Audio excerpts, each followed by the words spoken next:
Sauf imprévu ou changement des dernières minutes, c'est ce mercredi 27 mai 2025 que la commission spéciale et temporaire chargée d'examiner le réquisitoire du procureur général près la Cour de cassation Firmin Vondé-Mambou contre le ministre d'État, ministre de la Justice et garde-sceaux Constant Moutamba va clôturer les travaux. Pour permettre à la commission d'avoir tous les éléments nécessaires, le procureur général Firmin Vondé-Mambou a été reçu le mardi 27 mai 2025 au Palais du Peuple par le rapporteur de l'Assemblée nationale, le professeur Jacques Sengekeli, en vue d'être auditionné par la commission spéciale.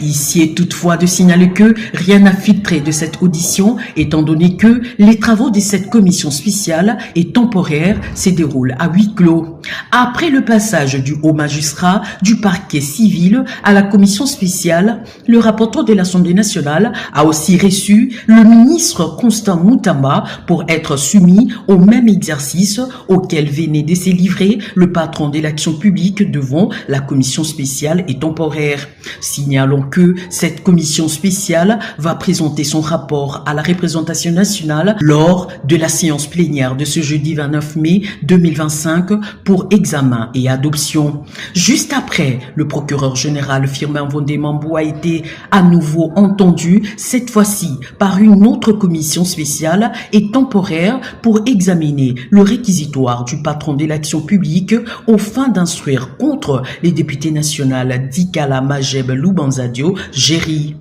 Compte tenu de ce qui précède, l'opinion publique devra retenir que, dans la procédure d'autorisation de poursuite visant un membre du gouvernement, le rapporteur de l'Assemblée nationale, le professeur Jacques Sengekeli, n'a aucun pouvoir de freiner les travaux de toute une commission ni d'en interférer, d'autant plus que toute la procédure est contrôlée par la plénière de l'Assemblée nationale souveraine. Cela pour couper court à des inepties fabriquées par des gens mal intentionnés qui, sans preuve, accusent le rapporteur de l'Assemblée nationale, le professeur Jacques Sengekeli, d'avoir reçu une enveloppe auprès du ministre de la Justice pour soi-disant bloquer la procédure.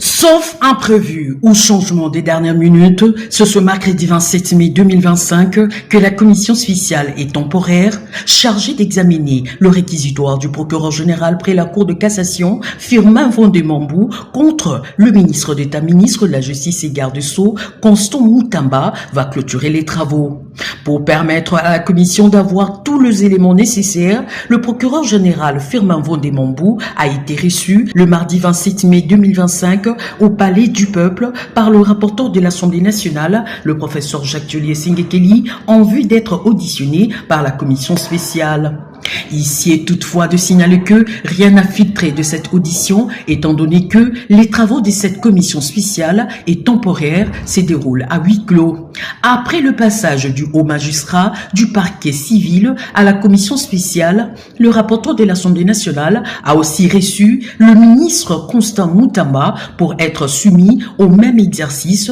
auquel venait de se livrer le patron de l'action publique devant la commission spéciale et temporaire. Signalons que cette commission spéciale va présenter son rapport à la représentation nationale lors de la séance plénière de ce jeudi 29 mai 2025 pour examen et adoption. Juste après, le procureur général Firmin Vondé-Mambou a été à nouveau entendu, cette fois-ci par une autre commission spéciale et temporaire pour examiner le réquisitoire du patron de l'action publique aux fins d'instruire contre les députés nationales Dikala Majeb Loubanzadio Géry.